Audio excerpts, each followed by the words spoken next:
at the beginning, our interpreter Julie Johnson is okay. Here, I'll hold back. Oh, okay. Well, now we're going to go ahead. Sorry about the confusion there. So, reminder here: interpreter Julie Johnson is on Spectrum Channel 184 and U versus Government channel.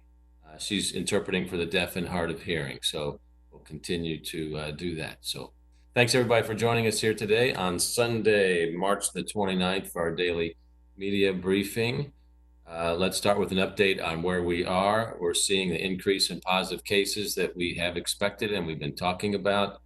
As of the most recent update, there are 140 positive COVID-19 cases in Louisville and Jefferson County.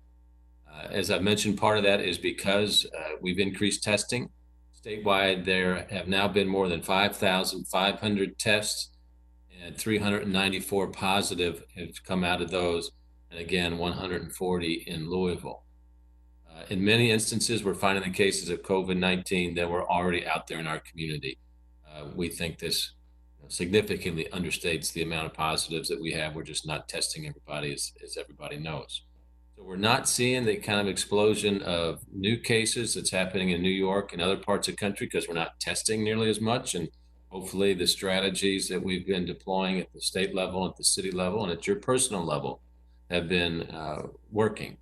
What we are trying to avoid is the kind of images that you're seeing and the numbers that you're seeing in places like New York City. And now the next center of cities seems to be Detroit, Chicago, New Orleans. So we're doing everything we can to make sure that that doesn't happen. And that's why we need you as well. And we need you to basically, the bottom line is to save lives in our community. We're starting to see significant death tolls increase in our country right now. And part of what we've got to all do as people is kind of address the brutal reality that this could be happening to us while doing our part and then having hope that, we're one day closer to the end of this. So I know this is hard, but we all got to do our part. And while most everybody is doing their part and making the smart and compassionate choice to follow social distancing that we're talking about, we're still just seeing too many people disregarding the orders issued by my office and by Governor Beshear to avoid gathering in large groups. And you see some of the images on the screen right now. So these are all parts of the city are doing this. So we're still seeing people getting together for everything from play dates to house parties, from golf outings to events this weekend where hundreds gathered for an illegal street race. Okay, so this is the kind of stuff, and when we've talked about like throwing balls and basketball or whatever, that frisbee right there. All right, let's see that dude in the white hat has got positive. When he touches that frisbee, he can be passing the virus back to the other guy. And that's what this stuff is all about, making sure that people understand what the problem is. This is what we don't want you to be doing here, okay? If that child or one of those adults has the virus on their hands when they touch the playground, when somebody else comes behind them and touches it, they can get the virus, okay? So this is what we want everybody to understand.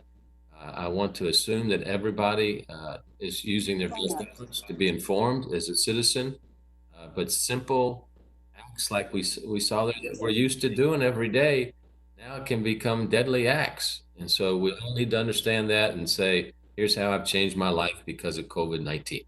I know we can do this and we can do better, everybody. So please step up, do your part. Listen to these stats. COVID-19 has now killed more than 30,000 people worldwide. 779 deaths in Italy yesterday, 838 in Spain. If you applied those numbers to us, they would be 6 to 7 times those numbers. So 6,000, 7,000 deaths in equivalent numbers because our country is much bigger than theirs. And the disease is growing every day. It's spreading rapidly now throughout our country, which now America has more cases than anywhere else on earth. So we are not immune from this because we're the United States of America. These horrific scenes that you're seeing around the globe, hospitals without enough medical care to treat their patients, deciding who's going to get treated, who's not going to get treated. Those are all the things we're trying to avoid from happening here in our city. And I know some folks are tired of me hearing this. We're getting some people cheering us saying, say more, Mayor, say more. when other people are saying, we keep hearing you, we're tuning you out on this type of thing. If you've tuned me out, it's okay as long as you're doing the right thing. But if you're tuning me out because you don't want to hear it, you can do better than this. And I know you can do better than that because you do love somebody.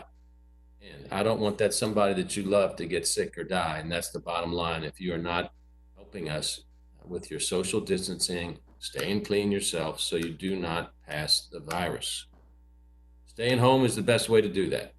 And I know you get a little stir crazy when you're staying at home, but it's the smart thing to do. So we have to support staying home, and we have to have the participation of everybody to stay home. And so that means everybody. So parents, please, let me talk to you again. Keep your youngins, keep your kids at home. And I know this is a difficult time for families because you can be cooped in, you be getting on each other's nerves a little bit. I know that doesn't happen in your household, but it happened in my house from time to time. So you can get somebody to sit outside and get some fresh air if that's the case. But I can tell you, as a father of four grown children, and I know as kids get older, the parent children dynamic can change. But whatever control or influence you have over your kids, now is the time to use it. Don't wait. If it's an uncomfortable conversation, have some practice having an uncomfortable conversation. It could save your life. It could save the life of a father, a grandfather, an auntie, an uncle. All of the folks are being affected. So parents, please step up, know where your kids are. If they're just outside where you can see them, and young kids and young adults, no problem, as long as they're social distance. If you don't see them and you think they're gathering somewhere else, that's a problem.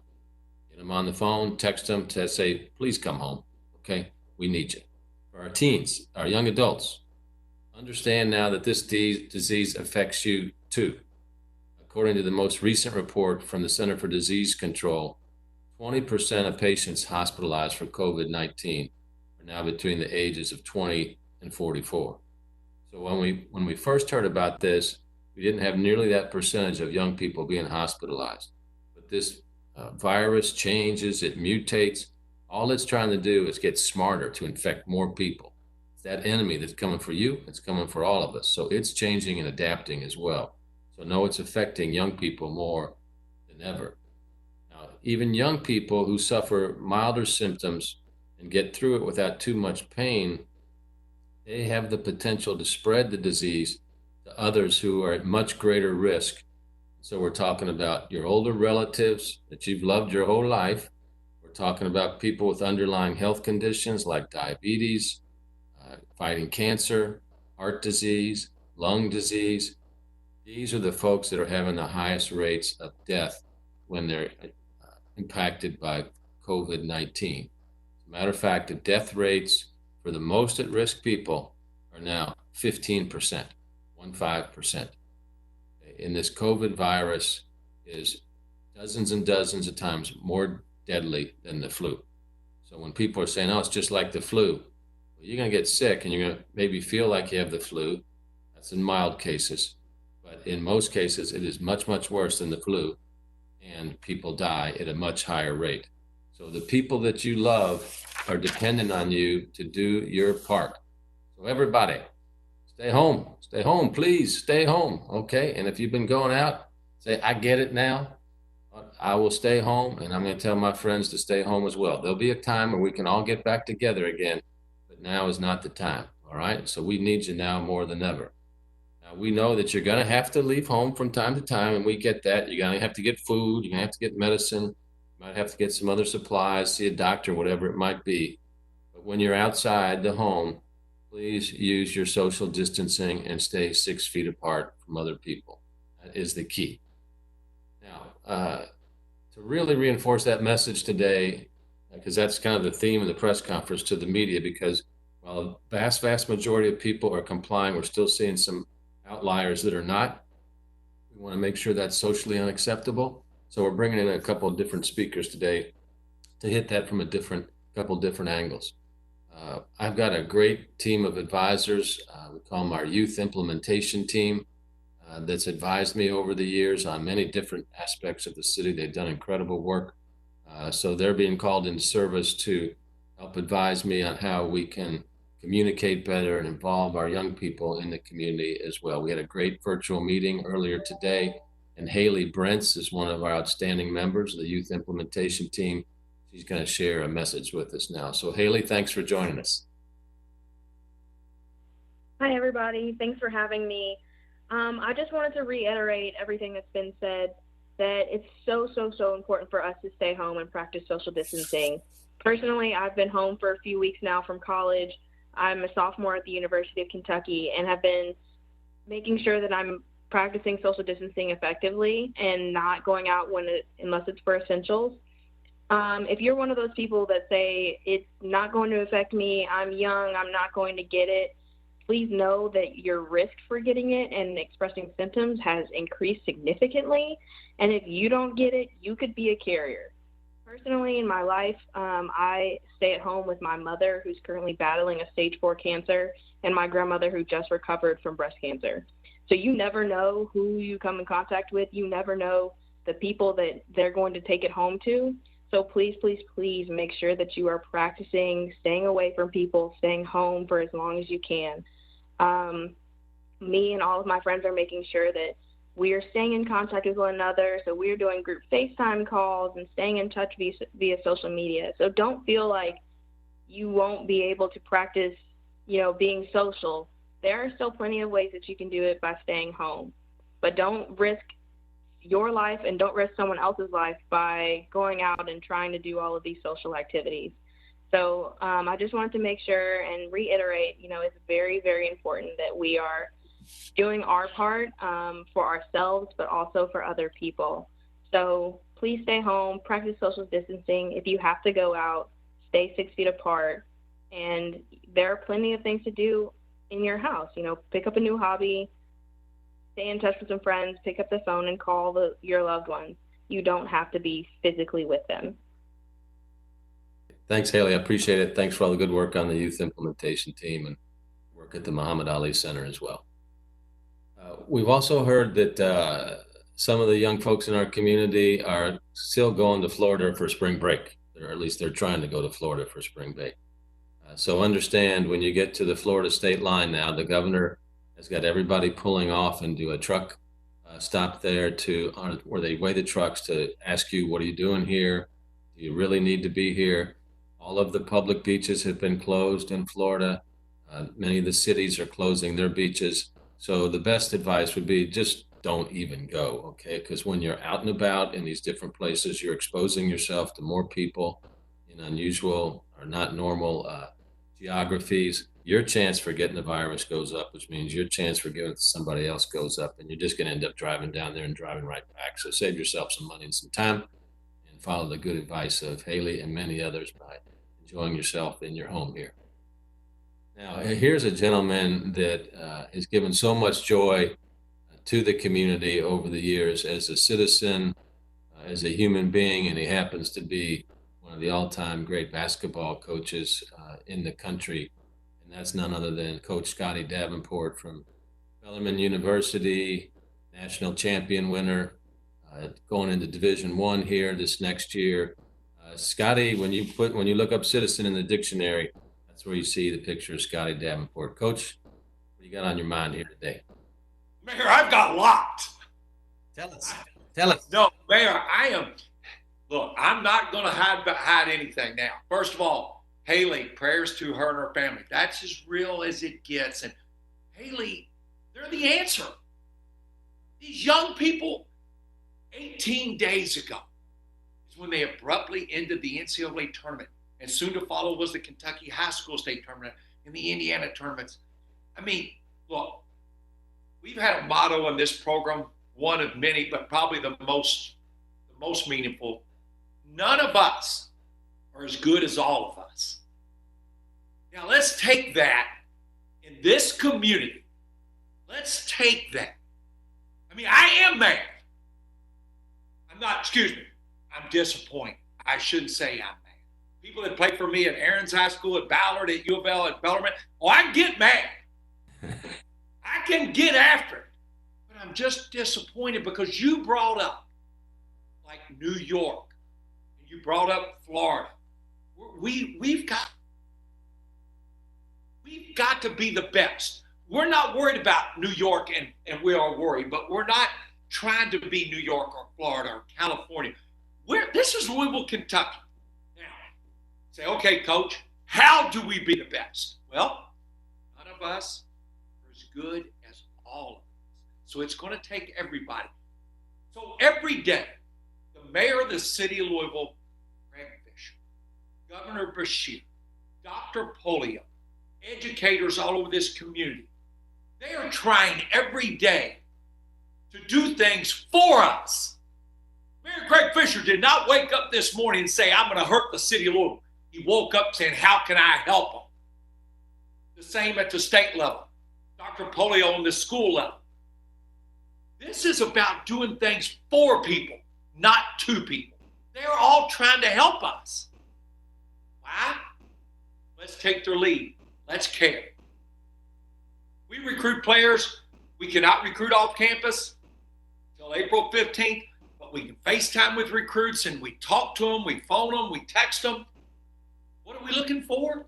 Yes, big, strong, athletic, talented players, but caring's a talent. It's a special skill. And I've been to every corner of this community. The great people I grew up with in the South End, the people in the West End. I played in the Dirt Bowl growing up. I taught at Shawnee High School. I coached at Aaron's. East End people, I live in the part of the East End. I coached at Bowden. We need everybody. And the only thing I would say, Mayor, is let's be coachable. Because that's what smart people do. They wear people out who want to help them. You and your office and your staff, they're trying to help us. The doctors, I've heard Dr. Moyer every day. The local level, the state level. These healthcare providers, our first responders, those EMS people, those policemen, those firemen, the EMTs. We got to thank everybody, but it's going to take everybody working together. And the last thing, when I bring up all those people, if you just give a reasonable person 3 or 4 seconds, they can come up with somebody immediately. They wish they had one more chance to say thank you to. So let's go out of our way by being thankful. And how do you do that? Do what you're asked to do. Do it for others. Because extraordinary players, I'm in our locker room right now. The guys that come in here, the ones that are extraordinary, they make everybody better. That's what this community right now has to do. We've got to make everybody better by doing what we're supposed to. We had you on as our first athletic representative, brother. Good job. No, Mayor, this is us. We've got to be the best. We just can't compare. They've got everybody in this country has got to say, man, how did Louisville, Kentucky do that? How did their numbers flatten out the first? We don't want to just flatten out. We want to be the first. The state of Kentucky. We're the biggest city in the state. Let's show the whole state. We're the biggest area in this whole state. Let's lead them all by our example. Before we go, what's that trophy behind you there? I'm standing here for a reason. That was 9 years ago, last Thursday night. You were there. Springfield, Massachusetts. That's the national championship trophy, 2011. Done. Coach, thank you, brother. Appreciate you. Yes. Thank you. So as Coach just said there, look, this virus doesn't care how old you are, where you are, what you're doing. It's coming to get us, just like somebody when they're playing against them in the national championship. And I really want to say thank you to our faith community. They've all stepped up, Muslim, Jewish, Christian, Buddhist, everybody. We're a great city of interfaith. It's critical that our houses of worship are really telling their members what they can do and how they can help us. So I'd like to welcome the good Reverend Dr. Eric Johnson with us, a longtime friend of mine and pastor of Greater Galilee Baptist Church. Dr. Johnson, can you tell us how your congregation has adapted and your good words for the city? Hey, Mayor, hey, everyone on the list. Hope everyone's doing well. Certainly, we have made a major pivot, canceling our worship and practicing social distancing. and trying to do worship online through Facebook, YouTube, and other means. And we've kind of been encouraging all of our community, all of our congregation disciples to remember a couple things. First of all, that life is a gift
from God, and we should treat it such. We shouldn't take it for granted, and so we got to do things.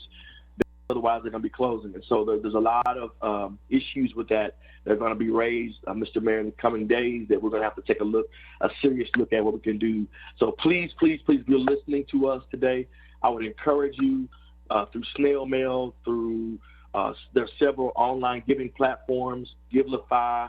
There is, even on Facebook, there's a donate or a learn button. I just learned last week you could give on, or even snail mail. But the main thing is, man, if you're able to, please continue to support your local congregation. All right. Thank you, Rev. And if you're getting one of those, okay, appreciate you, buddy. And if you're getting one of the direct checks that's coming from the federal government in 2 or 3 weeks, $1,200 per tax filer, under $75,000 a year annual income. Remember your churches, your mosque, your temples, your arts organizations. Remember them. All right. Thank you. Now, moving on here. Golf. Let's talk about golf in our community. As I mentioned earlier, we're getting reports of golfers who are getting out on public courses and they're ignoring social distancing as well. Now, we've allowed golf courses to remain in operation because golf's one of the few sports that you can actually play and still maintain a 6 feet separation between yourself and other players. You don't have to be passing a ball back and forth and all that. But look, too many people are not complying. You know, they think once they hit off on the first tee, all of a sudden they're doing their nonsense getting together. So, I just ask you, please don't put me in a position to have to shut our golf courses down too, okay? It's because golf courses has been one way where people can get out and blow some steam off. But if people, anywhere where people are going to continue to congregate, you're forcing us to have to shut it down because that's how the disease spreads. You don't want it. I don't want it. We're better than that as a community. So please, if you're going out, just saying we can go out, but we got to stay apart from each other. You can enjoy the game just as much. So let's do this together, okay? Folks, if you want to keep the golf courses open, it is up to you. It's up to your behavior, how you're getting out there. So please help us out, all right? We are grateful to have the advice of a wonderful health community here in our city. We've got a great public health and wellness department that's paid for by the citizens of Louisville. It's part of Louisville Metro government. And Dr. Sarah Moyer, as everybody has gotten to know over these past several weeks, is our Director of Public Health and Wellness and our Chief Health Strategist. So, Dr. Moyer, please take it away. Give us an update. Happy Sunday, Mayor. I wanted to talk about medicines a little bit today. I've been getting a lot of questions about medications for COVID, what to take, what not to take. And first, just want to put the reminder out there that the best thing you can do regarding COVID is not to get it in the first place. And that's why we keep emphasizing social distancing, which means that we want you to still be social, but just from afar. So stay home, work from home, talk to friends and family with technology. And when you do go out, stay 6 feet away from others. Wash your hands as soon as you get back into your house or car. Wash your hands before you eat. Wash your hands before you touch your face and your mouth. Wash your hands is key. You all should have gotten an emergency alert today with just that message. And our data so far in the United States shows that COVID is 20 times as deadly as the flu. We would not be doing these messages if we thought it was the same as the flu. So just keep remembering that every time you leave your house, you risk getting COVID and you risk bringing it back home to your family and other people in your house, on your clothing, on your hands, on other surfaces. So regarding regarding treatment for COVID, we have no approved medications to prevent COVID or specific treatments for it yet. Our scientists are working really hard to test different medicines and other treatments. So right now, over-the-counter wise, we are recommending Tylenol over ibuprofen medications such as Advil or Motrin to help with fever and reducing aches. That's because, while not conclusive, there is some suggestion that NSAIDs, or non-steroidal anti-inflammatory drugs like Advil and Motrin, can make COVID worse. So the WHO and others are currently recommending Tylenol products to reduce fever and prevent muscle aches until we find out more about that. So if you do feel like you're sick, right now recommending Tylenol over ibuprofen. Physicians all over the country, all over the world are also doing studies with all sorts of medications trying to find out what works and what doesn't work. There's one that's been in the news a lot about Plaquenil and azithromycin that our doctors in Louisville are trying this out with some of our sickest patients that are in the hospital. And then why there's some early signs that this might help people recover. If you're at home, you should not be trying these medications on your own. Both of them can cause heart problems, and so the doctors are monitoring you on a heart monitor when you're in the hospital trying it. And so those of you at home, please don't be trying chloroquine phosphate, hydrochloroquine, any sort of fish food, anything that might look like anything that has something like that in it, or Plaquenil. The CDC had to put out an advisory because people are dying trying to take these medications at home. They have, like I mentioned, they've got a lot of side effects. Heart problems are some of the worst of them, even death. If your physician thinks you qualify to use one of these treatments, they will be monitoring you closely with a heart monitor and making sure that it's working for you.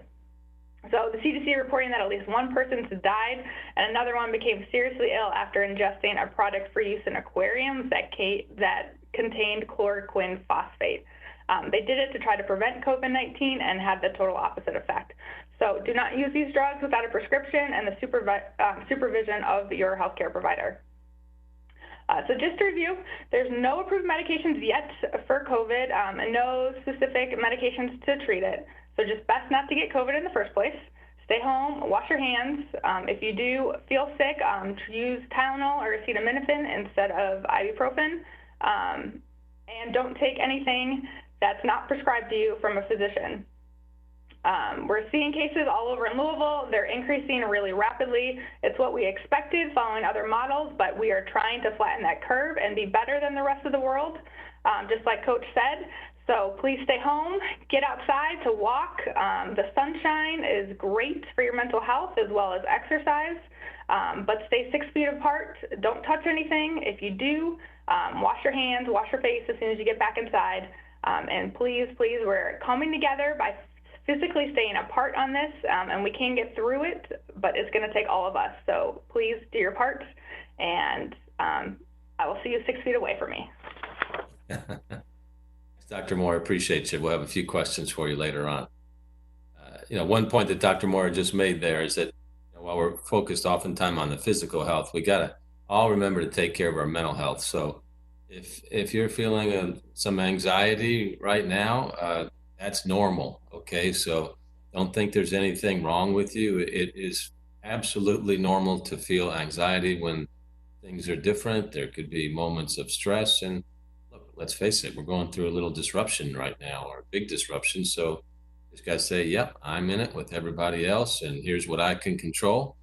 And you can't control what you can't control, so don't stress on that.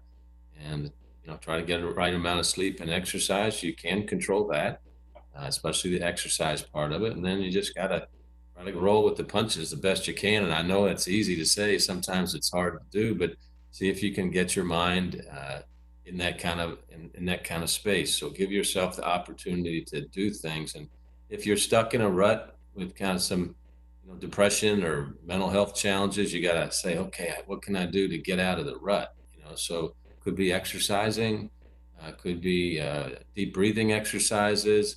Maybe try to pick up that paintbrush that you've been looking at for 6 months now and meaning to get to your project. Or, I've got a little 15-minute exercise routine that I try to do a couple times a day, and I've made it short enough so that there's no excuse for me not to do it a couple times a day. And sometimes I'm like, I'm going to read this instead of do that, but I try to push myself to do it. So what are those little things that you can do to prompt yourself so that you make sure you're taking care of your mental health as well? You'll feel a lot better when you do that. So please do what you can. And then there's a lot of stuff online where you can get involved in different groups. One of the things that we've done to keep our mental health strong as a city is created Lift Up Lou. And that's at liftuplu.com or at liftuplu. And it provides a lot of tips and materials to help keep our spirits up. Yesterday, Teddy Abrams, who's the director of the Louisville Orchestra, took his show on the road, practicing social distancing, but he was playing music for people. Here he is at Drayton Oaks Towers, and here he is, I think, down at Iroquois or Shawnee Park. There's Margaret Brosco in the background. So he just took music to people while they were walking through the park and got a lot of thumbs up and lots of smiles. So that's one thing that doesn't cost anybody, right? And that's a smile that you can put on your face. Reminds me here, I don't know if I've said this on here, but when we went through the Great Flood in 1937 in Louisville, it was a challenging time. So they had to increase the morale of the city. And this was the saying that they had, the citizen response to the 1937 Great Flood in Louisville. It said, everybody was asked to take this pledge. I will not complain. I will not spread bad news. I will be encouraging, helpful, and friendly. I will work unselfishly. I will give all I can, and I will do my part toward building a better and greater Louisville. And I dare you to catch me not smiling. All right, so everybody can smile. And there's something about that, it lifts us all up. So when you see somebody, smile, wish them the best, and say, how can I help you? All right? So thanks to Teddy Abrams and thanks to the whole Lift Up Lou team. Go there. You can see it's a nice rhythm to the day if you want to use that to help you lift your mental spirits up. All right, and it's Sunday. So Sunday means we're asking everybody to ring bells or bang pots and pans tonight at 7 p.m. Stand in solidarity despite the distance every day at 7 p.m. Grab a bell, grab some pots and pans, make some noise. Stand outside your home and let the world know we are all in this together. Hashtag ring them bells. Why not? I can tell you when I get out there, it's like a little release. I've been banging the hell out of that skillet. It seems to be okay. It's like a teammate with me to drive COVID out of the community. So 7 o'clock, get out and ring a bell, beat on a pot and pan, and give your neighbor the thumbs up. All right, let's go into our questions now. Invite the media or anybody in Facebook land. If you've got a question, go ahead and chat about it. All right, first question up here is, can you tell us more about the emergency alert sent out to cell phones today? Why did the city do this, and what was the goal? Yes, that's our integrated public alert warning system, affectionately known as IPAWS, IPAWS. So that is a system where we can send emergency alerts throughout the city when everybody needs to know what's going on. It could be an impending tornado or some kind of dastardly event coming toward our city. So we're using all communication channels just to remind folks, stay at home, stay at home. And each time we do this, we're hoping that more and more people are saying, this is serious. I need to stay at home. So again, while the vast majority of people are complying, some are still not doing it. So that's why we use that today. And we'll use that selectively from time to time. That was from Savannah Edens. Another question from Savannah. Are you frustrated about the gatherings in Louisville neighborhoods, and what are your plans to mitigate them? Why is it hard to get people to listen? Savannah, that is the question. Yeah, I'm frustrated and disappointed, a little bit angry to see people kind of putting their own self-interest ahead of everybody else's. I want to give them the benefit of the doubt that they may not know what the dangers are of COVID right now, but by now everybody knows that COVID-19 is with us and how it passes. They're certainly aware of it and can ask people in a crowd that size. So the virus loves when you get a couple hundred people together like that. That's like its feeding ground, where it's going to say, look at all the people I can go from. And this is what you've seen happen in other cities where the virus has spread so rapidly. People that have dense populations, in New Orleans, where they had a large gathering of people from Mardi Gras. So when you see large groups of people together, that's what happens, and they all leave and they go spread it somewhere else. So it is frustrating. We're going to continue to communicate. Last night, LMPD went by several times, dispersed the crowd, and each time it got a little smaller, but folks just came back. Please don't be selfish. Be coachable, as Coach Davenport said, and just show your love for people in your family by saying, I'm just not going to do that anymore. It's not cool. Okay? So we're going to continue to work on that. All right. Now the next question is, why all of a sudden concern about the street racing? Well, it's because people come together. It's not safe, number one. People come together. Can't have crowds larger than 10 people that are within 6 feet of each other. So that's the issue. Do we plan to close the public golf courses? I just addressed that. Don't want to close public golf courses, but if people are not social distancing, will not hesitate to do so. So for all you golfers out there and friends of golfers, please stop. Please be models for us so we can still all enjoy golfing if people want to get out and about and do that. Okay. Any comment on GE employees being told they have to go to work? GE is defined as an essential business because of the product that they make. So starting on Thursday of last week, they were in touch with us in our public health department. The union, the IUE, also was in touch with us, as well as GE management. So our role as a city is we sent an inspector out from our public health and wellness department at the request of GE and the union. Connie looked at the facility, commented on all of the changes that had been made inside of the plant. So we encourage all GE workers to understand those, and made some suggestions as well. So the plant is ready to go. Now it's up to GE management and GE labor, the workers, to say, okay, here's how we're going to go and here's how we're going to get this thing done. But ultimately now that's up to them after they've had their public health inspection. Okay. Let's see.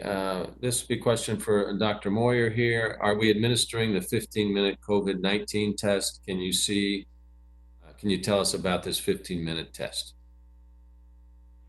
Yeah, we don't have the 15-minute test here yet in Louisville. Many of our hospital systems are working on trying to get the 45-minute test up and going. It's something we are researching and looking into. If we want supplies and confirmation that it is actually accurate, we will be looking to get it here. I know the team's researching it and hoping the best testing capabilities we can get, we will work to get to Louisville. All right. And then a final question here on, will the city be assessing any fines for large gatherings of people? What we're trying to do is get the community to police itself. And that's ultimately where we're going to have to get. We're going to be doing this. We're going to be in this health crisis for quite some time. We don't know how long. But at the end of the day, it's going to be up to us to co-produce safe conditions. That being said, every option is on the table right now, but I would just ask the community, please don't make us do that. We don't want to do that.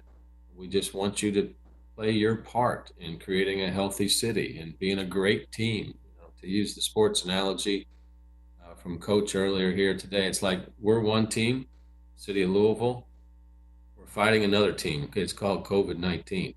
So you've got to be asking yourself, what am I doing as a teammate to fight COVID-19. And if you're living your life the way that you always did before, you are severely letting down your teammates, and we're going to lose the game.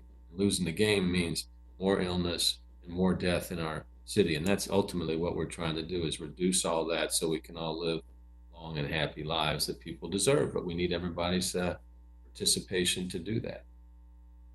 Okay, one other question. Any comment on TSA agent testing positive at the airport?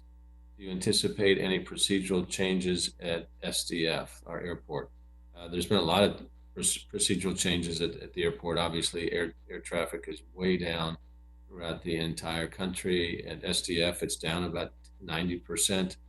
Part of this federal stabilization package passed on Friday is giving some relief to the airlines, because we've got to have airlines to operate as a country. But I'm not aware of any TSA agent testing positive at the airport. Dr. Moyer, do you have any comments on that?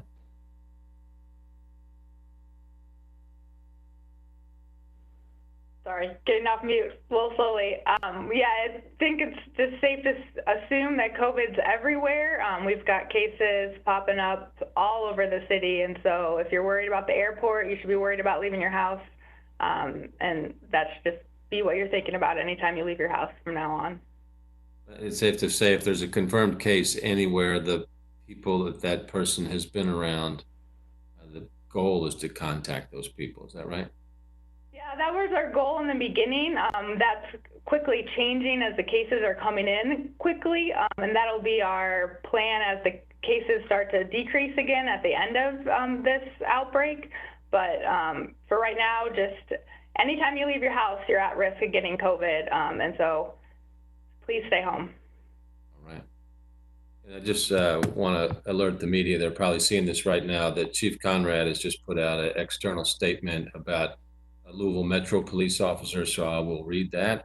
A Louisville Metro police officer has a confirmed case of the COVID-19 virus. The officer last worked a shift on Wednesday, March 25th. He is currently being treated at a hospital. Louisville Metro Public Health and Wellness is working alongside LMPD officials to determine any additional course of action. LMPD has notified all those who may have worked with the officer during the time that he may have been ill. The department has had the areas where the officer worked, including his vehicle, cleaned and sanitized. Since the onset of the COVID-19 outbreak, LMPD is following the recommendations of Louisville Metro Health and Wellness to keep officers and the public safe, and that includes instituting several new protocols, including rolling roll calls, limiting police access to police facilities, and increasing the capacity of its telephone reporting unit. Okay, so we're sorry to hear that, obviously. And as you know, we've had COVID affect our fire department as well. So all the folks that have been impacted or affected, they're notified, they go into quarantine, and we'll follow that same protocol with our LMPD officer. And obviously, we wish him and our firefighters and everybody affected by the virus the best. Okay. So with that, I want to thank everybody. Thank the media again. You guys are working hard getting this message out, but we need you now more than ever. I want to thank our guests on here today. And remember, let's just doing everything we all can, folks, all right, to make sure people don't congregate in large numbers, above 10 people, anywhere. And if you are getting with somebody, keep that social distance so Team Louisville can beat COVID-19. All right. Thanks, everybody. See you at 4 o'clock tomorrow. Take care.